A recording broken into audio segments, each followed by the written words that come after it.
Hello, we're on kind of a mini lesson today. It'll be nice and short and sweet. And then next class, we're going to wrap up our Unit 9 with a review assignment for you guys to work on. So next class, you probably won't have any video. So today, it's just one little theorem that we're talking about called the triangle angle bisector theorem. It says that if a ray bisects an angle of a triangle, then it divides the opposite side into two segments that are proportional to the other two sides of the triangle. So what that means is if we know that segment BD bisects angle ABC, we've got these two green little angles are going to be congruent to each other. We already know that. The new part of that is it says we also know that the side that's being divided, so this opposite side over here, AC, that's going to be divided up into, if my pen will let me write, there we go, there it all is, AD over DC, so AD over DC will be proportional to the sides of the triangle. So AB over BC.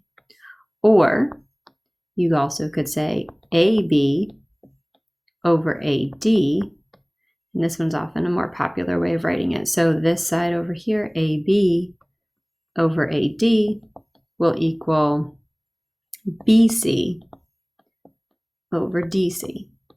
And those will give you the same answer either way.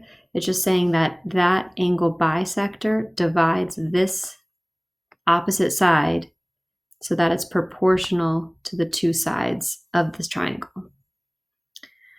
So a lot of times I give this to students as even a homework, and we talk about that and then they do the rest. So I'm not going to go over all these because I think you guys, once you kind of know the rule, are going to be able to figure it out. I'm going to do the first one with you, and then I'd say pause the video, try the next three on your own, and then I'll give you the answers for those as well.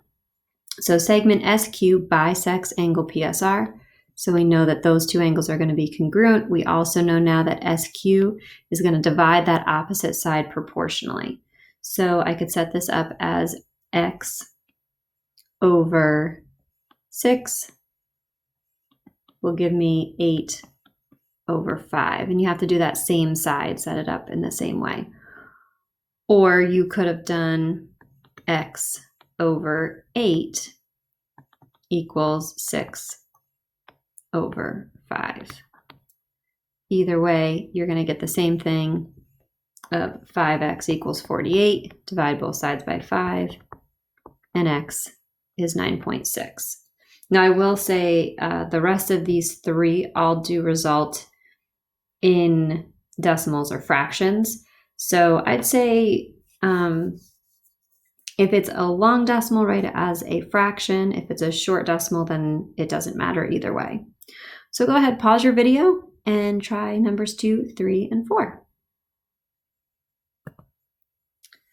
All right, so given triangle ABC, AC was 10, find the value of x. So first we know from the markings that this is an angle bisector, which means it's dividing the sides proportionally.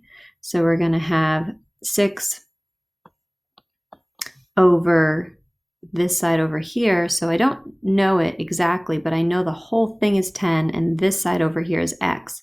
So I'm going to call it 10 minus x equals 8 over x. Cross multiply, get 6x equals 8 times 10 minus x. I wasn't going to do all this out. You're going to distribute that and solve. Final answer should be 40 over 7 for that one. So you would have gotten 80 over 14 and then reduced it to 40 over 7. That is a long decimal, so I would make sure you leave that one as a fraction. Number 3, again, we're given the markings. We know that it's an angle bisector, so you want to set up your proportion. So I'll do this one a little differently. I'll do this one 5 over 8 equals 3.6 over y. But if you set it up like we did the last one, that's completely fine too. And then cross multiply, solve. You either get y is 5.76 or 144 over 25. And I would accept either of those since it is a short decimal. And lastly, number 4, BD bisects angle ABC. So this time we were given it in the problem. AC is 6. Find the value of x. So we could do 6 over x equals 4 over 6 minus x. Cross multiply, solve this one. You should end up getting 3.6 or 18 over 5. And that's it. Your homework will be a review assignment from your green book for tonight. All right, I hope you're all staying healthy and loving math, and pie out.